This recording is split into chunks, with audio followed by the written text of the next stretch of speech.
The next set of controls related to information security covers the human resource aspects of information security.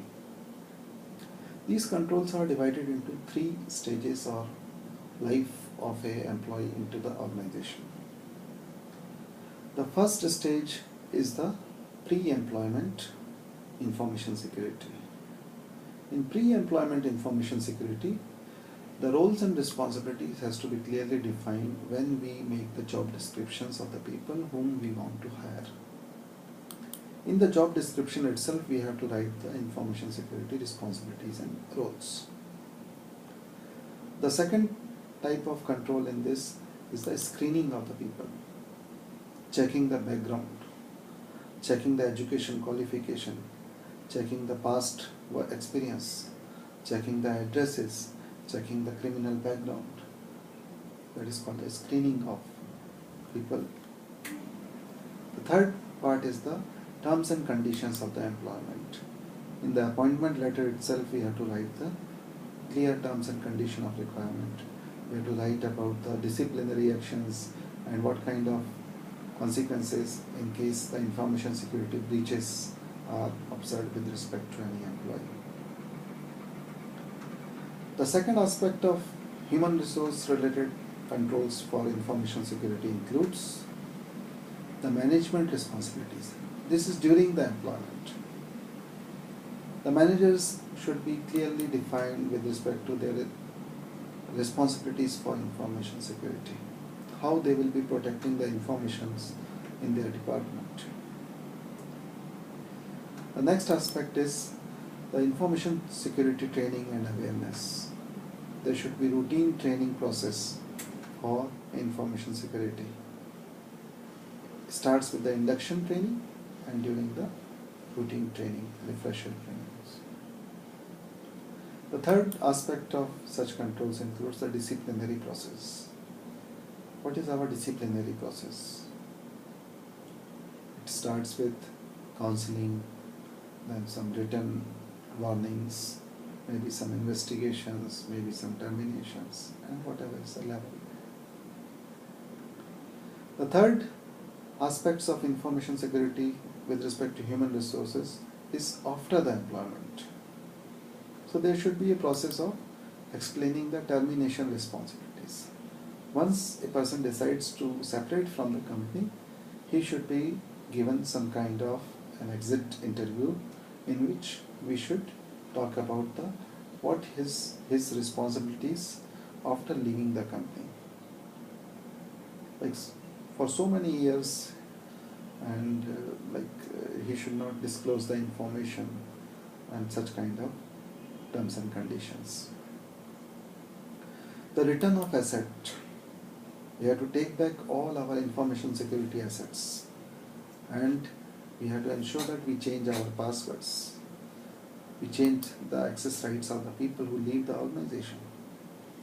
So that is the information security with respect to the human resources. The next angle where we have to look at information security out of these 133 controls are related to the physical security. In the physical security, the first control is there should be a very, very impermeable boundary wall or perimeter. So proper control is required for the physical entry. There can be physical entry passwords, access cards, swipe cards, and such kind of mechanisms for entry to the organization. Then within the organization, there are some areas which are more sensitive with respect to information, like server room, like data center, like top management's offices. So such offices should be also locked, and they should also be protected with respect to the physical security. Then there are controls related to the physical and external threats, such as environmental threats of earthquake, like flooding, like fire, so all such kind of external threats. So how the building is secure with respect to these kind of disasters. The next set of control talks about working in the secure area. What are the operating procedures for working in secure areas?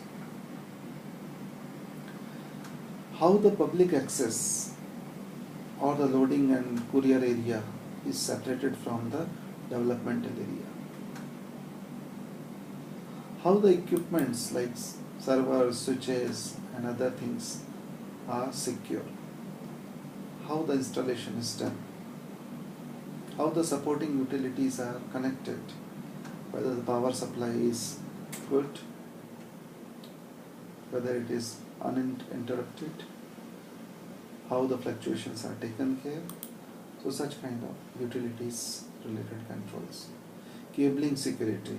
It talks about how to secure the cable, how to mark the cables, identify the cables, how to maintain these equipments.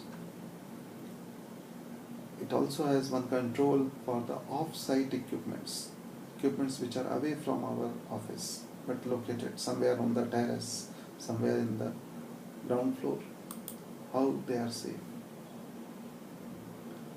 It also talks about secure disposal of the equipments, those equipments which are no longer working, how we will be ensuring that we remove them and there is no loss of information in that removal.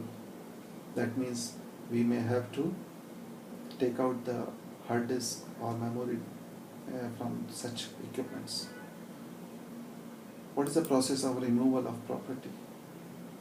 So such kind of controls are there in these human resources and physical aspects of information security.